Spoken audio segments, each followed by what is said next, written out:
2025 में इंडिया की stock market की हवा एक बार फिर से गर्म हो चुकी है। हर जगह बस एक ही शब्द घूम रहा है, आईपीओ। ओला, ओयो और दर्जन भर ऐसे नए स्टार्टअप अपना डेब्यू करने की तैयारी में लगे हुए हैं। लेकिन यहाँ पे असली सवाल ये उठता है कि ये आने वाले आईपीओ आपके लिए वेल्थ बनाएंगे या आपकी मेहनत की कमाई को डुबा देंगे। पिछले सालों में हमने देखा कि आईपीओ की हमेशा की चमक सिर्फ सोना नहीं होती है। आपको याद है पेटीएम का आईपीओ आया था, जो कि इंडिया का सबसे बड़ा आईपीओ था और उसने अपने लाखों इन्वेस्टर्स का पैसा ही अटका दिया था। या नायका की बात कर लीजिए, नायका ने इनिशियली लिस्टिंग ईयर में बहुत हाई रिटर्न दिए थे, पर उसके बाद उसकी रियलिटी चेक ने सारे इन्वेस्टर्स को हिला के रख दिया। साथ ही जोमेटो और एलआईसी जैसे आईपीओ ने तो एक बात क्लियर कर ही दी है, आईपीओ आज की डेट में सिर्फ एक गैम्बल बन गया है, जो आज की डेट में एक्साइटमेंट ज्यादा और रिस्क उससे भी ज्यादा क्रिएट कर रहा है। तो भाई इस वीडियो को एंड तक जरूर देखना। अगर आप आईपीओ में पैसा लगाना चाहते हो और या फिर ये समझना चाहते हो कि आपके फाइनेंशियल फ्यूचर के लिए कौन सा डिसीजन एकदम सही है, तो आइए समझते हैं 2025 में आईपीओ की वेव इतनी बड़ी क्यों बन रही है। सबसे पहला रीजन है इंडिया की बहुत तेजी से बढ़ती हुई इकोनॉमी और उससे भी तेजी से बढ़ते हुए रिटेल इन्वेस्टर्स। आज से कुछ साल पहले स्टॉक मार्केट सिर्फ करोड़पतियों का ही खेल माना जाता था, लेकिन अब डीमैट अकाउंट हर घर तक पहुंच चुके हैं और बच्चे बच्चे के हाथ में 100 रुपए से भी इन्वेस्ट करने की एक अपॉर्चुनिटी आ गई है। और दोस्तों, एनएससी के डेटा के अकॉर्डिंग तो पिछले 5 सालों में रिटेल इन्वेस्टर की पार्टिसिपेशन तो रिकॉर्ड लेवल पर है इंडिया के अंदर। और आईपीओ की हवा तो ऐसी चली है भाई कि हर कोई आईपीओ में अपना पैसा रोज लगा रहा है। हर कोई आईपीओ का फॉर्म भर देता है इसी उम्मीद में कि उसको मिलेगा लिस्टिंग गेन। और इसी के साथ दूसरा फैक्टर है कि ओला इलेक्ट्रिक, ओयो जैसी बड़ी बड़ी कंपनीज को आज की डेट में कैश की बहुत जरूरत पड़ती है और आईपीओ ही उनके लिए फंड रेज करने का एक सबसे बड़ा जरिया है। ये उन्हें ग्लोबल मार्केट में कम्पीट करने का मौका देता है और इन कंपनीज के साथ साथ रिटेल इन्वेस्टर को भी मौका मिलता है कि वो इन कंपनीज के अंदर अर्ली स्टेज पर एंट्री ले सके। तीसरा रीजन है गवर्नमेंट और रेगुलेटर्स का पुश।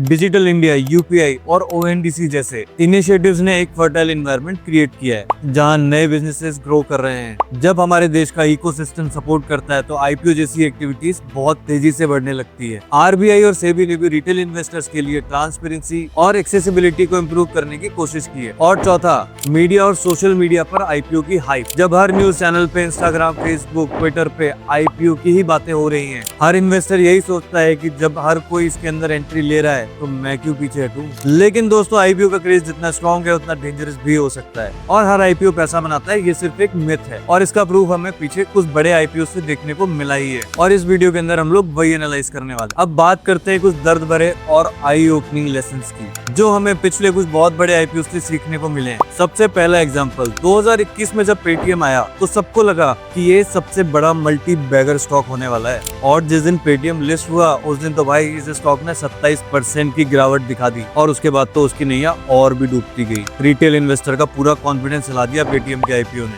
और इस आईपीओ ने ये भी क्लियर कर दिया कि हाइप और रियलिटी में बहुत बड़ा फर्क होता है और किसी भी चीज की ओवर वैल्यूएशन एक साइलेंट किलर है। और दूसरा एग्जांपल है नायका का। नायका ने लिस्टिंग होते ही तो काफी शानदार धमाकेदार ओपनिंग की। इसके इन्वेस्टर ने बम्पर लिस्टिंग गेन्स का फायदा उठाया, लेकिन कुछ ही महीनों में जब वैल्यूएशन अपनी जगह पे आने लगी तो भाई इस स्टॉक ने अपने नॉर्मल वैल्यूएशन से 60% तक गिरावट दिखाई। लेसन ये है कि लिस्टिंग गेन एक शॉर्ट टर्म थ्रिल हो सकता है, पर लॉन्ग टर्म सक्सेस डिपेंड करता है बिजनेस के फंडामेंटल्स पर। और तीसरा एग्जांपल जोमेटो का। जब जोमेटो लिस्टेड हुआ तो एक्साइटमेंट एकदम पीक पर था, जोमेटो का स्टॉक भी अच्छे से ऊपर जाने लगा। लेकिन जब जोमेटो में लॉसेस बढ़ने लगे तो प्रॉफिटेबिलिटी का क्वेश्चन भी उठने लगा। तब इन्वेस्टर को रियलाइज हुआ कि ये सिर्फ एक बड़ा ब्रांड होना ही जरूरी नहीं है, ब्रांड होने के साथ साथ प्रॉफिटेबिलिटी और ग्रोथ दोनों इक्वली इंपॉर्टेंट होते हैं। और फिर आता है एलआईसी का आईपीओ। देश की सबसे बड़ी इंश्योरेंस कंपनी होने के बाद भी एलआईसी का आईपीओ एक्सपेक्टेड जोश नहीं लेके आ पाया। इस आईपीओ ने हमें एक और चीज सिखाई कि सिर्फ साइज और मोनोपोली होने से गारंटीड रिटर्न नहीं मिलते हैं, कंपनी के फंडामेंटल और फाइनेंशियल उतने स्ट्रॉन्ग होने भी चाहिए। और एक इंटरेस्टिंग केस आईआरसीटीसी का। ये आईपीओ एक रेयर सक्सेस स्टोरी रहा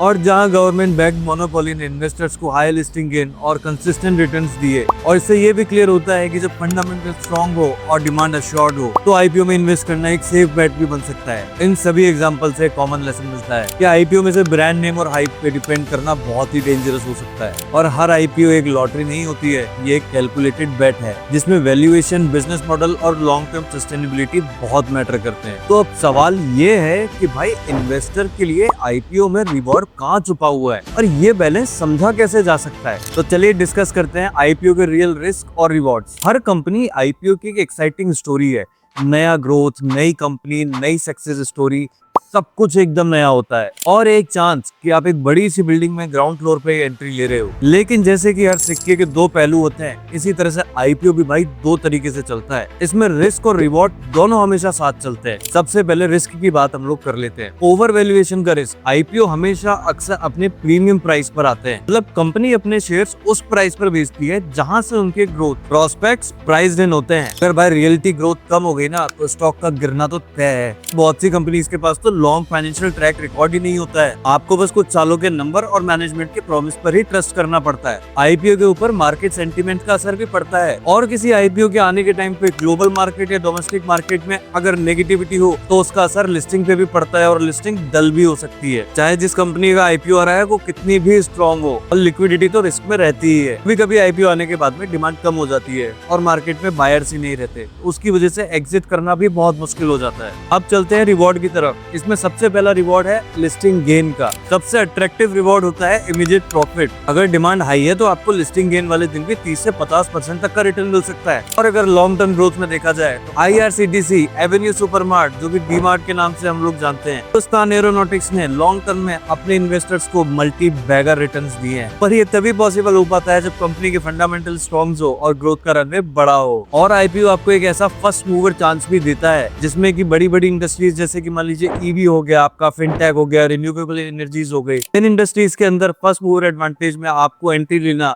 एक सबसे बड़े रिवॉर्ड्स की तरह ही है। एक सही आईपीओ लगने से आपकी पोर्टफोलियो में भी बहुत पॉजिटिव चेंज आ सकते हैं। अगर आपका पोर्टफोलियो नेगेटिव है तो एक सक्सेसफुल आईपीओ आपके इन्वेस्टमेंट को सही डायरेक्शन दे सकता है। तो ओवरऑल लेसन ये है कि अगर आप सिर्फ ब्लाइंडली हाइप देख के आईपीओ में इन्वेस्ट करते हो तो इसमें आपको लॉसेस भी हो सकते हैं। तो वहीं दूसरी तरफ अगर आप आईपीओ आने से पहले या आईपीओ आने के बाद भी आप कंपनी के फंडामेंटल्स को चेक करते हो और साथ ही में उस बिजनेस का पोटेंशियल एनालिसिस करते हो तो एक आईपीओ आपके लिए गोल्डन चांस भी हो सकता है। तो चलो अब बात करते हैं आईपीओ का फ्यूचर इंडिया में अब आगे कैसा दिख रहा है और अगले 5 साल में कौन कौन से सेक्टर हैं जो पूरी तरह धमाका करने वाले हैं। अब सवाल यह है कि आईपीओ पे ट्रेंड जो चल रहा है ये क्या ये कुछ महीने के अंदर फेड हो जाएगा पूरी तरह से, या फिर आईपीओ एक नए रेवोल्यूशन के दौर में एंट्री कर रहा है। तो सबसे पहला सिग्नल मिलता है स्टार्टअप इकोसिस्टम की मैच्योरिटी से। इंडिया अब सिर्फ एक आईटी आउटसोर्सिंग हब नहीं रहा। Fintech, EV, renewable energy, biotech और सेस जैसे सेक्टर्स ग्लोबल इन्वेस्टर्स को अट्रैक्ट कर रहे हैं। ओला इलेक्ट्रिक का आईपीओ तो सिर्फ एक शुरुआत है, अगले 5 साल में और भी नए नए सेक्टर से आईपीओ आने वाले हैं। ये बताता है कि आईपीओ पाइपलाइन अभी लंबी और प्रॉमिसिंग है। दूसरा फैक्टर है रिटेल इन्वेस्टर को अनस्टॉपेबल ग्रोथ मिलना। पर डीमैट अकाउंट का एक्सप्लोजन हो रहा है, हर महीने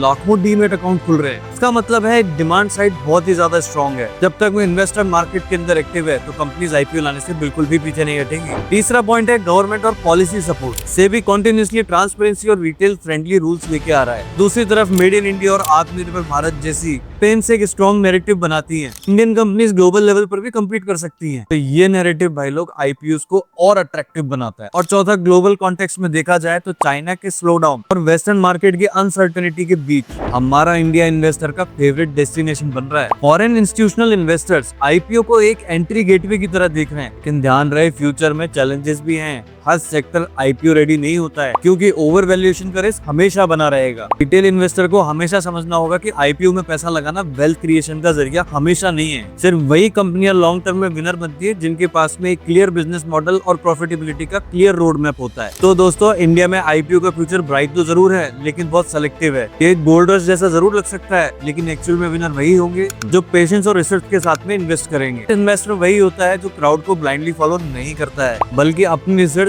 खुद करता है। आईपीओ एक गोल्डन अपॉर्चुनिटी बन सकता है लेकिन सिर्फ तभी जब आप इसका इन्फॉर्म डिसीजन लेते हैं। तो दोस्तों, आईपीओ दो धारी तलवार होते हैं। ये आपको ओवरनाइट प्रॉफिट भी दे सकते हैं और आपको कुछ फाइनेंशियल सेटबैक भी। पिछले कुछ आईपीओ से हमने देखा कि हाइप और ब्रांड नेम ही सब कुछ नहीं होता है। असली पावर तो वैल्यूएशन और फंडामेंटल्स में होती है। अगर आप रिसर्च और पेशेंस के साथ में इन्वेस्ट करते हो तो आईपीओ आपके पोर्टफोलियो के लिए एक गोल्डन अपॉर्चुनिटी बन सकता है। तो आपको क्या लगता है, 2025 का ये आईपीओ वेव रिटेल इन्वेस्टर के लिए एक ब्लेसिंग होगा या सिर्फ एक बबल? कमेंट में अपनी राय जरूर बताइएगा और वीडियो को लाइक कीजिएगा, अपने दोस्तों के साथ शेयर कीजिएगा और इसी तरीके की फाइनेंशियल अपडेट्स पाने के लिए द कंसल्टिंग माइंड को फॉलो कर लो।